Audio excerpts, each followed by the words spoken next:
ஸ்கூல்ல ஹோம்ஒர்க் முடிக்கலைன்னா ஏதாவது பனிஷ்மெண்ட் குடுப்பாங்க. அதே மாதிரி தான் எனக்கு வீட்ல கரெக்டான டைம் நான் வேலைய முடிக்கலன்னா, ஏதாவது ஒரு பனிஷ்மெண்ட் ஒர்க் வந்துரும். இன்னைக்கு சாட்டர்டே லஞ்ச் டைமுக்கு வந்து நான் ரெடி பண்ணவே இல்ல. லஞ்ச் டைமே வந்துருச்சு. அதுக்குள்ள எல்லாருக்கும் பசிக்க ஆரம்பிச்சிருச்சு. நான் அப்பதான் ப்ரிப்பேர் பண்ணிட்டுருந்தேன். ஏன்னா நேத்து நைட்டு வந்து ரொம்ப லேட்டா வந்து வேலைய முடிச்சுட்டு தூங்குனேன். அதனால எனக்கு ரொம்ப டயர்டா இருந்ததுனால கொஞ்சம் மெதுவா வந்து ஸ்டார்ட் பண்ணேன். மார்னிங்கும் வந்து மில்க் பிரெட் என் ஹஸ்பண்ட் தான் போட்டு குடுத்திருந்தாரு.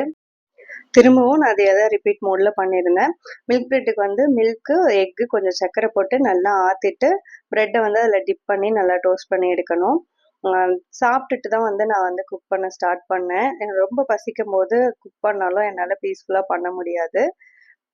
கொஞ்சம் பசி ஆறுனதுக்கப்புறம் அ குக் பண்ண ஆரம்பிச்சேன். பருப்பு சாதமும், கோவக்காய் பொரியலும் தான் செஞ்சிருந்தேன். வீக்கெண்ட்ல சிம்பிளா செய்யணும்னா, நீங்க என்ன ரெசிபி பண்ணுவீங்க அப்படின்னு எனக்கு கமெண்ட் பண்ணுங்க.